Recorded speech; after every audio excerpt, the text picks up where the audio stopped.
Secretary Vince Dizon, salamat po sa panahon, sir. Good morning po, Sir Ted, Ma'am Cha. Good morning po. Opo, unahin ko lang po itong, di ba ho at nag-announce na kayo dati, sumulat na ho kayo sa AMLAC para po doon sa pag-freeze ng air assets ni Zaldico. Opo. Ano ho ang nangyari? Bakit nakalipad yung tatlo? At hanggang ngayon daw, sabi ng CAAP sa aming interview, wala pa rin pong freeze order kaya? Unang-una po, nag-clarify po yung kahapon nung date nung pag-alis papuntang Singapore at Malaysia nung tatlong sasakyan, dalawang chopper, isang eroplano. Ang dates po ay August 16, August 20 at September 11. So dito sa mga dates po na to, kung titignan natin, wala po pong file na kahit anong kaso nung mga panahon na iyon. So Yes, sir. yun po Opo. yung yun po yung dates noon, Ikalawa po, yung pong clarification nga, very clear na kahit na po nasa Malaysia yung dalawang chopper at Singapore yung isang eroplano, hindi pa rin po maibebenta yan dahil po nakapigil po ang lahat ng pag-register. Kung maaalala niyo po, Sir Ted, nung pong una po namin ginabas yung 13 air assets na di umano'y konektado kay former Congressman Zaldico, in-announce ko din po noon na may attempt na i-register itong tatlong air asset na ito. At ito po ay napigilan dahil na po doon, hindi po sila maibebenta. As to the freeze order po, ang makakasagot lang po talaga niyan, Sir Ted, ay ang AMLAC. Opo. Opo. Kung yan po ay nabaoy.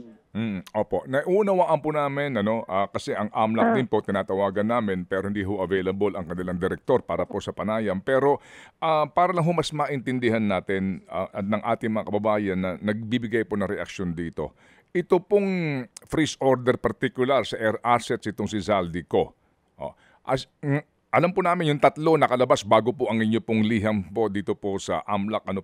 Pero hindi ho ba ang inyong binuong komite, kahit papaano, kahapon nandun po yung AMLAC sa inyo pong meeting sa ICI, hindi ba natin maipaliwanag lang what's taking them too long perhaps? Hindi ba sa inyo naipaliwanag? Ano ba ang proseso dito? Bakit po may katagalan kaya? Ang sabi ng nila is kapag po sila ay nakatanggap ng isang ng information tungkol sa mga assets, kailangan po nilang mag-build up ng mga dokumento para i-submit sa Court of Appeals para sa freeze order. So, yun lang po ang sinabi nila. Alam niyo naman po, hindi po madaling makakuha talaga ng impormasyon sa AMLAC. Dahil marami pong mga requisitos at maraming mga maraming mga criteria bago sila makapaglabas ng impormasyon. Kahit po sa amin. Kahit po sa amin na parte na rin ng gobyerno.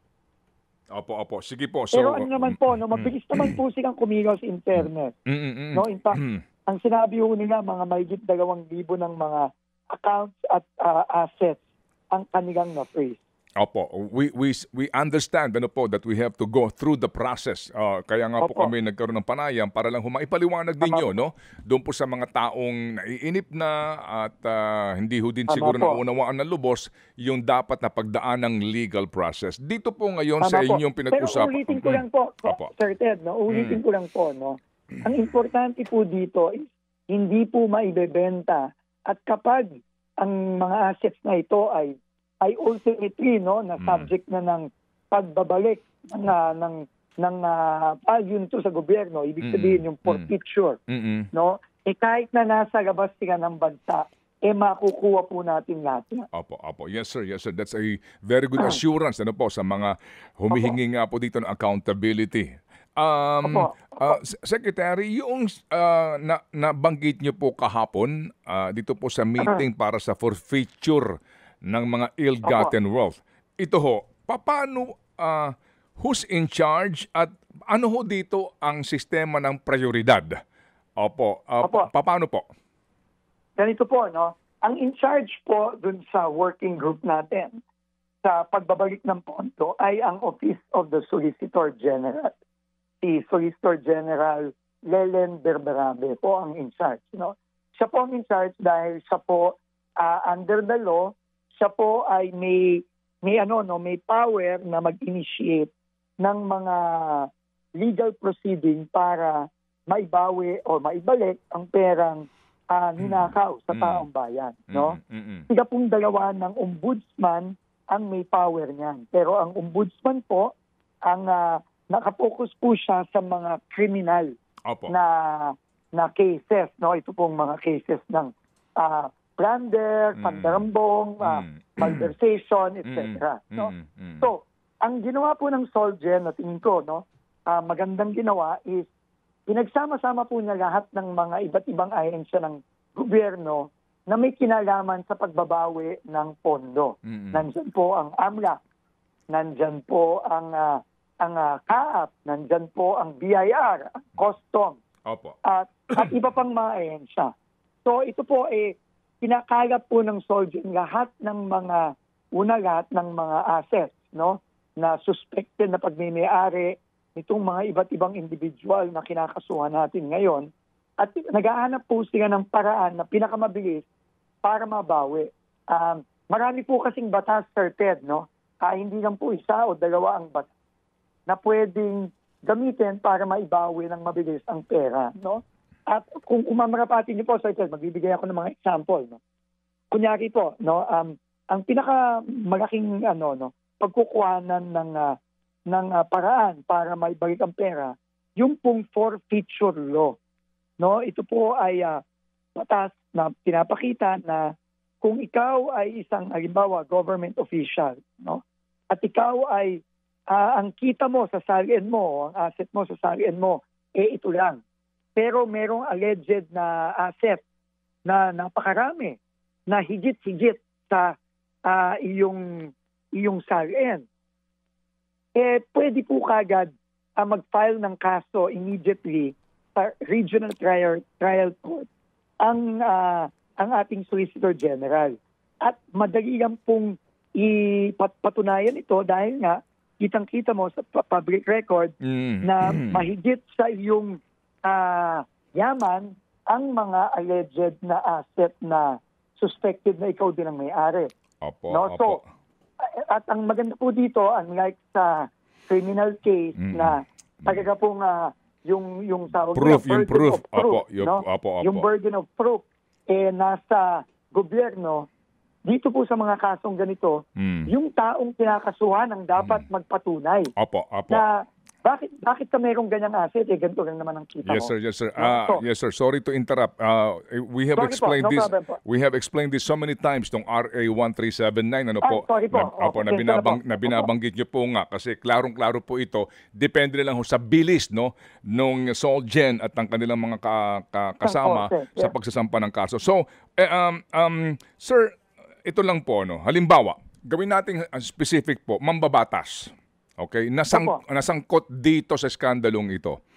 So nangangahulugan ho ba na uunahin sila dito? Pwede yung mauna kasi po halimbawa po meron pong ebidensya na nagpo-prove na yung asset mo ay napakataas pero yung salian mo ganito lang. Okay. Pwede pong immediately on its own, no?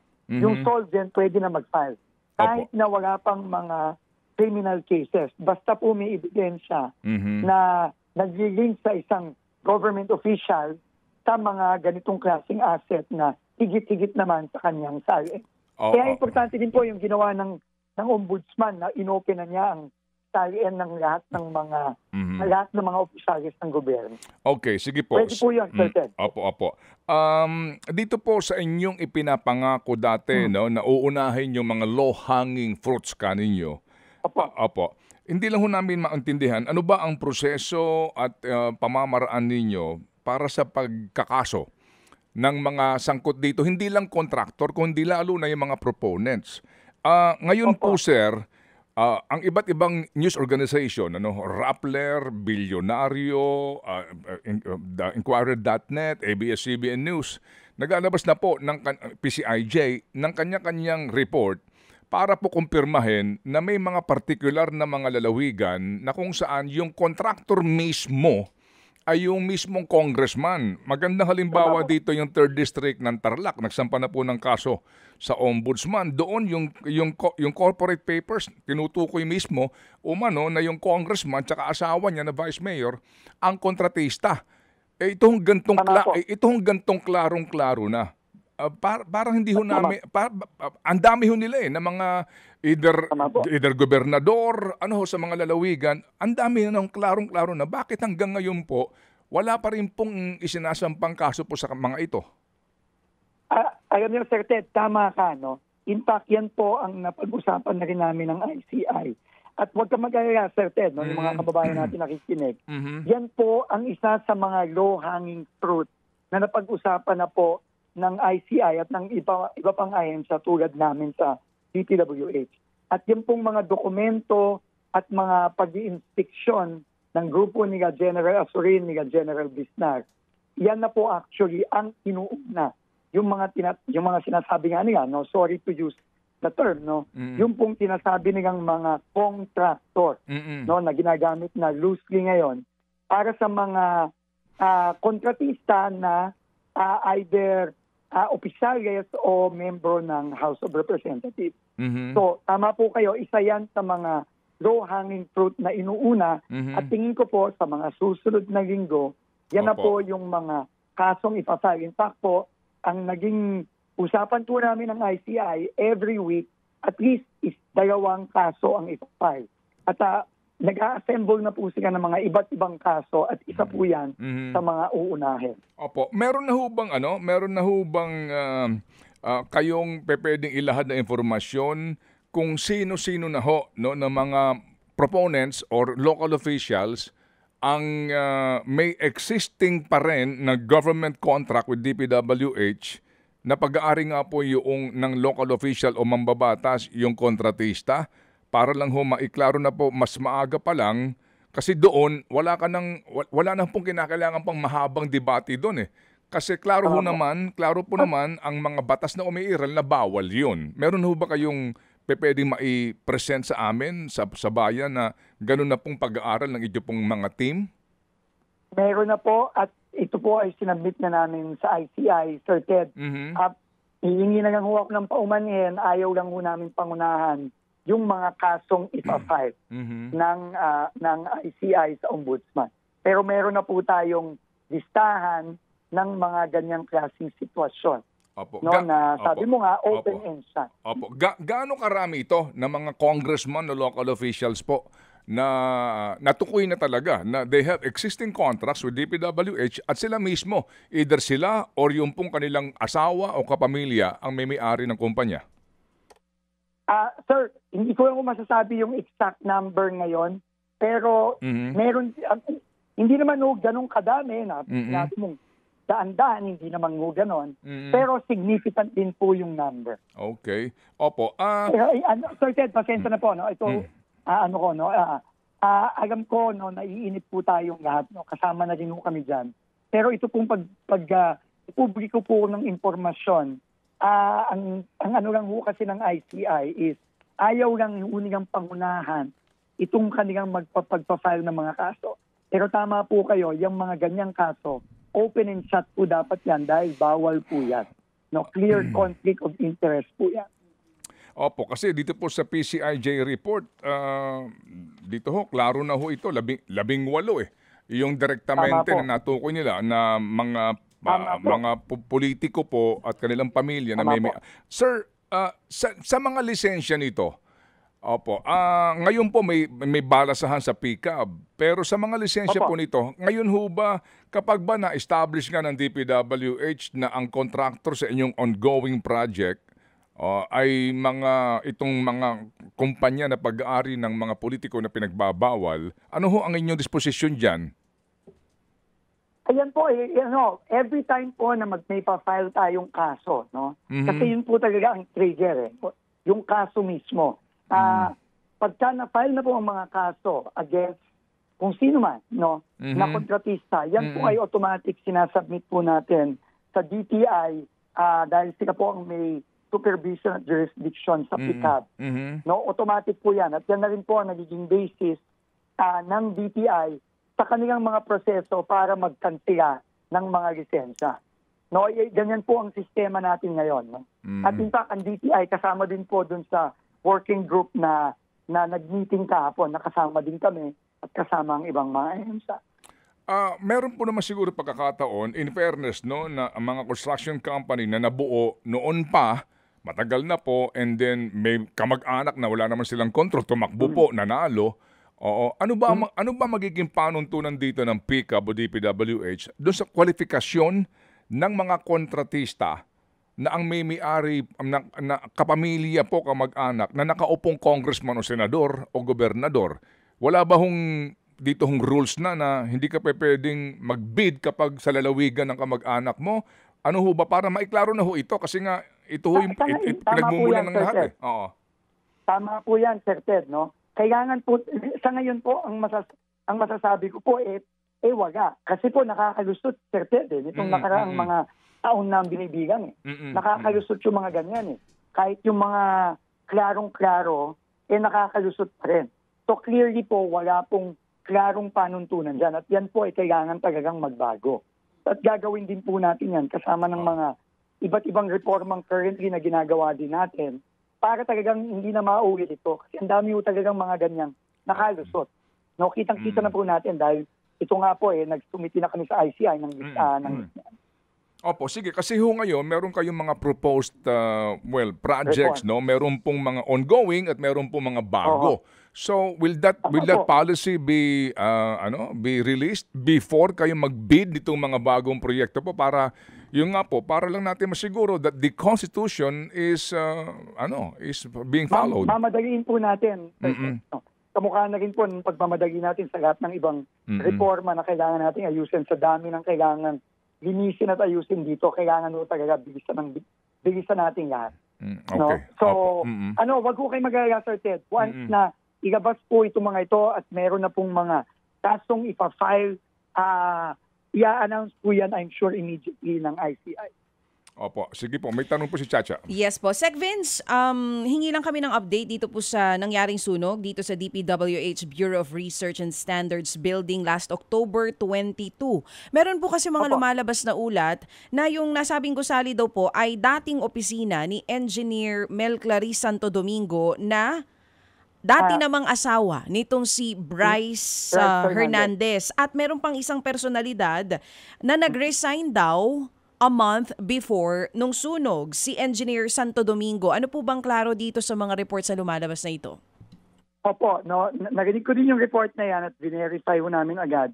Mali po yung yung building na tinutukoy nila.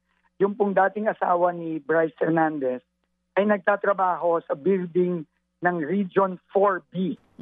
Yan po ay building na malapit-lapit dun sa nasunog na building na Bureau of Research Standards. Hindi po yung building na yun.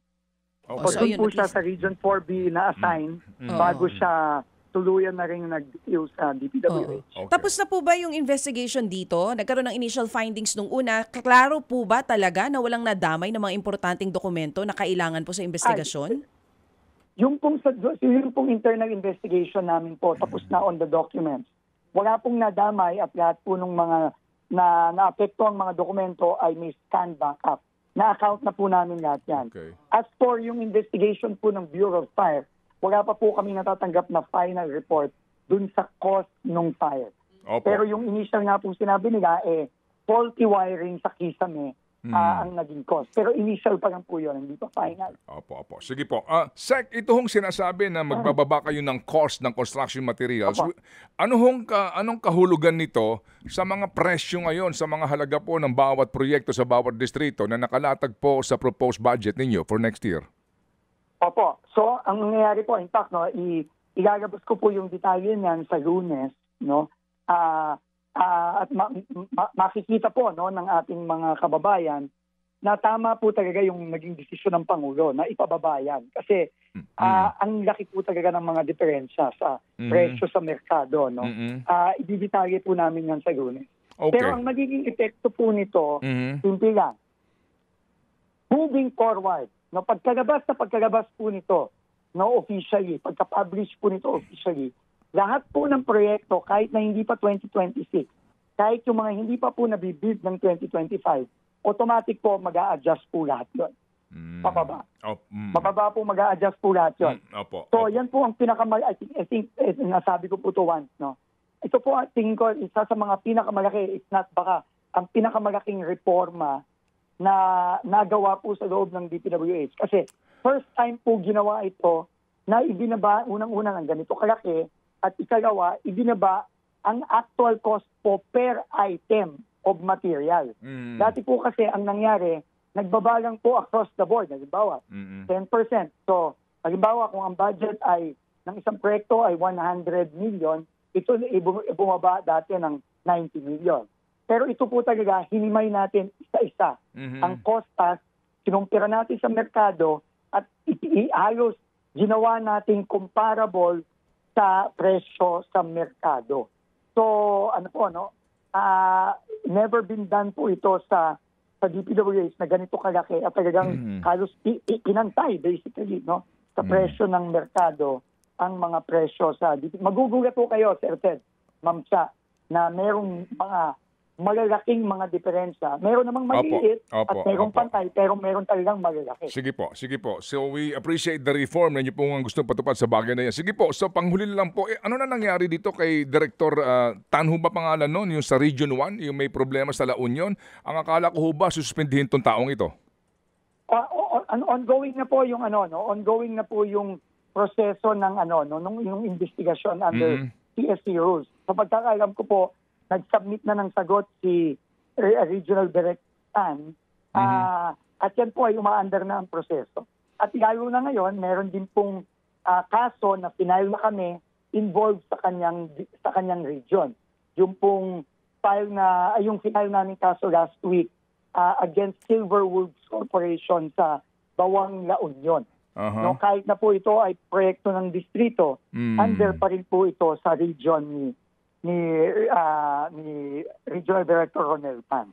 Okay, so, sige po. Kasama na rin po yan sa ongoing na proseso namin. Opo, sige po. So, hindi nyo kasi sakop na itong itong usapin po ng paano daw yung mga iba ngayon na nagkakanya-kanya na po ng hakot at disposal ng mga properties. Yung mga tinutumbok yung taga-Benguet, may balita po na naglilinis na. Benguet po. Sir, kung mapadagan niyo sa akin yung specific na taong yon, no? Para humaano namin, no? Para mapadaga ko kagad sa mga otoridad din para mabantayan.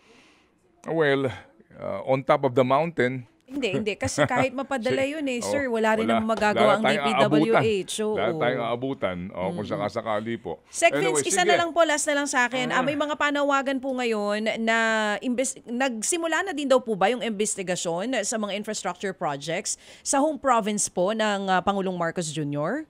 Nagsimula na po lahat, no? Opo. May ongoing na po yung mga teams po ng ICI led by General Azurin at ni General Bistar. Nag-iikot-ikot na po sila, no? Tinitingnan na po nila initially yung na-announce na suspected 400 plus ghost projects. Iniikot-ikot na po yan from northern Luzon down to southern Mindanao. Okay, sige po. So salamat sa panahon po, Sec, at muli kaming tatawag po para po sa update para lang hunin nyo mabigyan po ng informasyon ang uhaw na po ng mga kababayan natin dito po sa nangyayari ngayon at sa mga naiinip na po. Salamat po, Sec Vince. Salamat po, Sir Ted. Salamat po, Ma'am Cha. Thank you. Mga kapatid, brothers and sisters, saan ka pa? Dito na tayo sa totoo. Dito na tayo sa True FM. Mga kapatid, mag-subscribe and follow po kayo sa social media accounts ng True Network PH. Yan po kami. Hanapin nyo lang True Network PH, Facebook, Instagram, YouTube, TikTok, and podcast. Mapa Apple or Spotify man yan, mahahanap nyo kami. Lahat ng mga napapanood at napapakinggan nyo po sa programa, nasa social media accounts namin yan. So, paano mga kapatid? See you sa social media!